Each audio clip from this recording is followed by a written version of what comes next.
Amigos, estamos de regreso en Más con Isamari Castrodat. Estamos conversando con la psicóloga clínica Bimari Rodríguez, que nos está hablando de la voluntad como fuerza de cambio.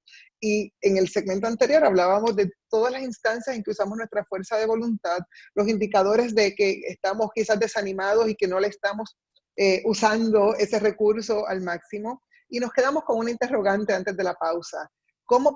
¿Qué papel juega el cerebro? ¿Cómo podemos estimularlo para que nos dé mejores herramientas para llevar a cabo un proceso de utilizar la fuerza de voluntad para la consecución de nuestras metas? Así que vamos a explorar esa área que es un poco más especializada.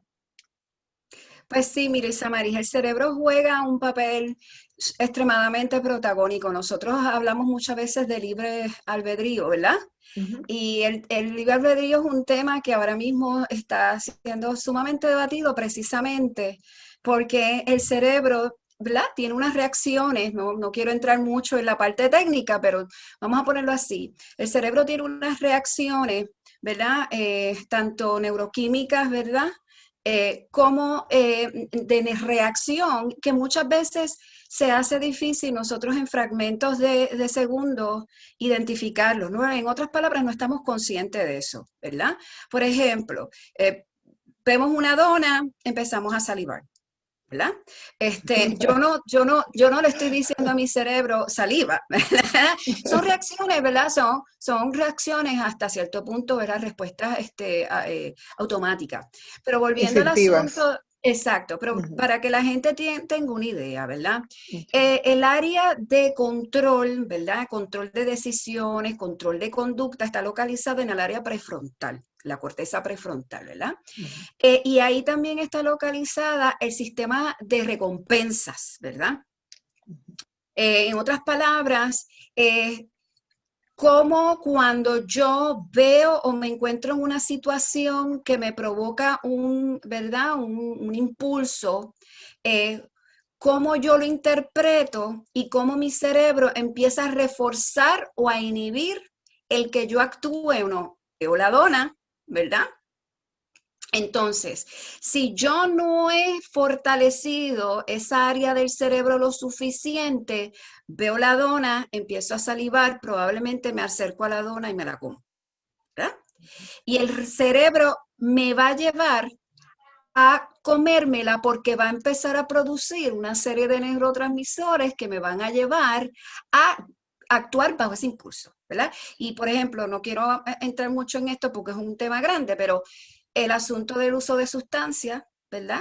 Está altamente relacionado con el centro de recompensa, igual que la comida, cualquier conducta que nos genere algún tipo de placer va a estar relacionada al centro de recompensas, ¿verdad? Pero el Eso área... podría interpretarse, disculpa que te interrumpa, pero para poder entenderlo mejor, eso puede relacionarse por un lado a la falta de control, pero por otro lado a cualquier vicio, porque es el uso de sustancias, pero incluso a la comida excesiva o algunas conductas que no son quizás las más éticas, pero nos producen esa recompensa instantánea y podemos entonces sufrir de falta de control, o sea que no tener voluntad podría interpretarse como falta de control. Lo es, sí, como falta Okay, de control, okay. ¿verdad? Y ¿verdad? Cuando se asume que debemos tomar decisiones proactivas y no las tomamos, pues entonces es una extrema inhibición, ¿verdad? Entonces ahí, Okay.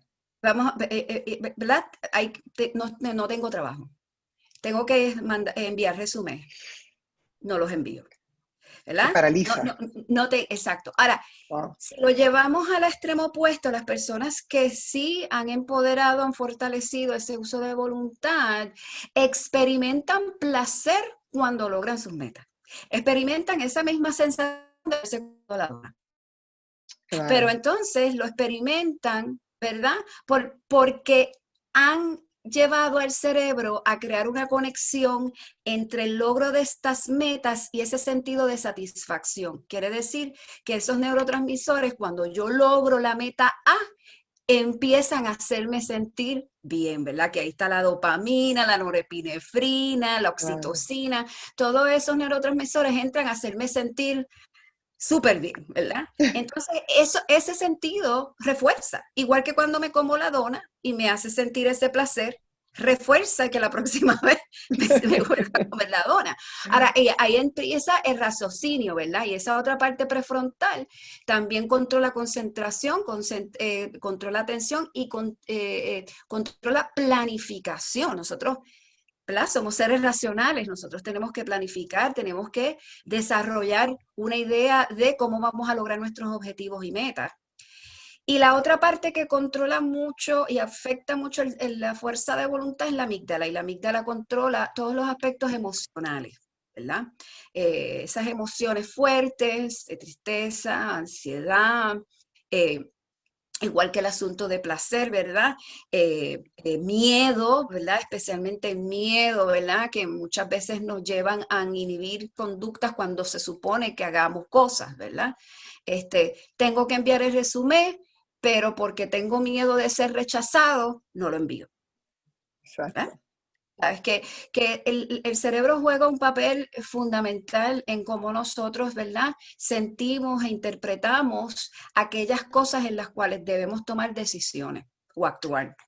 Y cuando pensamos, por ejemplo, en hablas del sistema de recompensa, ¿verdad? Y de las hormonas que se segregan, cuando hacemos ciertos patrones, por ejemplo, el de la alimentación correcta, una alimentación saludable, hacer ejercicio, rodearnos de personas que apoyen nuestras metas o, ¿verdad?, que tengan un pensamiento similar al nuestro. Eso ayuda a estimular la segregación de esas hormonas y nos permite ser más consistentes en lo que estamos haciendo. Un poco las conductas que reafirman esa Sí, búsqueda. mira, lo ideal es que, ¿verdad? Nosotros tratemos desde lo más sencillo hasta lo más complejo, empezar a modificar hábitos, pero también ayudar al cerebro a hacer neuroconexiones distintas, ¿verdad? Pues yo no le diría a las personas que identifican que tal vez no tienen una fuerza de voluntad lo suficientemente fuerte, empezar con las metas grandes, porque lo que va a pasar es que en el proceso, ¿verdad? Se van a frustrar Se y van a rinden. parar, ¿verdad? Lo ideal es nosotros empezar con metas posibles, tangentes, ¿verdad? Simples, y ser consistente con las prácticas de esas, ¿verdad? Conductas o esos hábitos sencillos e ir incrementando poco a poco a conductas, decisiones o hábitos un poquito más retantes. ¿Por qué? Porque de esa manera yo estoy llevando al cerebro a la práctica consistente, ¿verdad? A hacer Claro. esas neuroconexiones y a empezar a generar un cambio en ese sistema de recompensa, en ese proceso, ¿verdad? De cuando yo percibo esos cravings o esos Los impulsos, ¿verdad? antojitos. Correcto. Entonces, muchas personas, ¿verdad? Por ejemplo, si pensamos en la Navidad y Año Nuevo, ¿verdad? Empiezan el año nuevo con todas estas metas espectaculares, enormes, bellas. ¿Y qué pasa? No duran dos Van semanas, un mes. cayendo. ¿Verdad? Porque están viendo el macro, pero no están viendo el micro. ¿Qué cosas pequeñas me ayudan a mí a yo fortalecer ese músculo? ¿Verdad? Vas al gimnasio, pues no empieces con las pesas de 15 libras para los bíceps, tienes que empezar con las pesitas de 2. ¿Ves? ¿Y Claro. qué va a pasar? A medida que yo empiezo con pequeños, simples objetivos, yo voy incrementando y voy generando la capacidad de poder alcanzar metas, objetivos un poco más complejas y más retantes, ¿verdad? Mire, yo tengo personas, ¿verdad? El aspecto de la vida, del estilo de vida saludable, en donde se incorpora nutrición, se incorpora ejercicio, en mis programas, sea para trabajar fuerza de voluntad, resiliencia o empoderamiento, es vital. Son claves en ese proceso, ¿verdad? Y entonces, ¿qué pasa? Yo no le voy a pedir a la persona, tienes que rebajar tantas libras en tanto un mes, ni me interesa tampoco que se vuelvan Jane Fonda en un mes, o sea, no.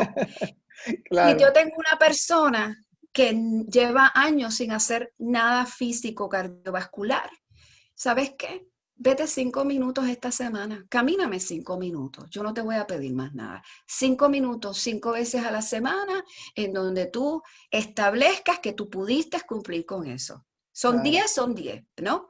Es como el efecto de cuando hacemos una lista. A veces yo pongo las cosas que incluso tengo que hacer de manera cotidiana en una lista, por el placer de tacharla, por el placer de que, mira, cumplí esta meta, aunque fuera pequeña, o esta tarea que tenía pendiente. Correcto. Y me gustaría que intercalaras brevemente cuántas veces en nuestro día nosotros usamos la voluntad para tomar decisiones o para adelantar procesos. Mira, si se dice que el ser humano puede tener al menos 40,000 pensamientos al día, es mínimo, piensa que por lo menos, qué sé yo, de esos pensamientos, ponle que 75% de esos pensamientos tengan que ver para dónde voy, qué voy a hacer ahora, qué es lo que debo hacer, ¿verdad? Y mire, Samaris, en el proceso de la fuerza de voluntad, todos los días nosotros nos preguntamos, ¿yo puedo hacer esto? ¿O debería hacer esto? ¿Verdad? Claro. Está el I will, ¿verdad? El yo puedo, está el yo no debería, ¿verdad? Y está lo que quiero, el I want, ¿verdad? Entonces, la vida todo el tiempo está rodeada de esos 3 componentes, ¿verdad? ¿Verdad? En tu programa, pues tú también tienes que tomar tus decisiones y tú puedes decir, yo podría hacer esta pregunta, no debería hacer esta pregunta, ¿verdad? Estamos todo el Exacto. tiempo haciendo esos análisis, ¿verdad? Una de esas decisiones difíciles es cuando sabes que tienes poco tiempo para hacer un segmento que podrías estar hablando la vida entera. Sí, Nos queda sí. 1 minuto disponible. A mí me gustaría, de este tema que es tan extenso, cómo en 1 minuto pudiésemos resumir el potencial que tienen las personas que nos están viendo para llevar a cabo ese proceso de fuerza voluntad de una manera más adecuada y que sea de beneficio para su vida.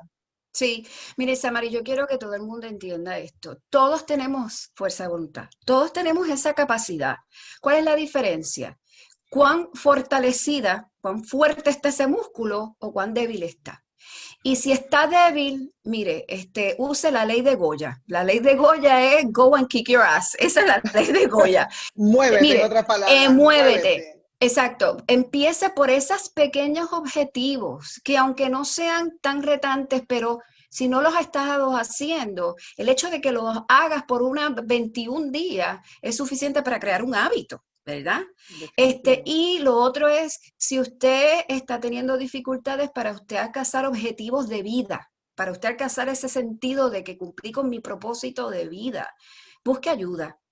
Siéntese con un coach, siéntese con un psicólogo, un experto y háblelo, autodescúbrase, identifique dónde usted está parado, qué necesita trabajar y hágalo. Excelente, me encanta y le exhortamos a nuestros amigos televidentes a que busquen una tarea, una para comenzar y comiencen entonces con ese proceso a corto plazo y continúen, ¿verdad? Y luego nos cuentan, nos escriben, nos cuentan y pueden buscar también información a través de la psicóloga Vimaris Rodríguez, quien es experta en el tema y los va a poder ayudar con mucha más precisión. Gracias nuevamente por esta clase Gracias tan a ti. importante que nos has dado y todos Gracias a ahora ti. a usar nuestra fuerza de voluntad para adelantar nuestras metas.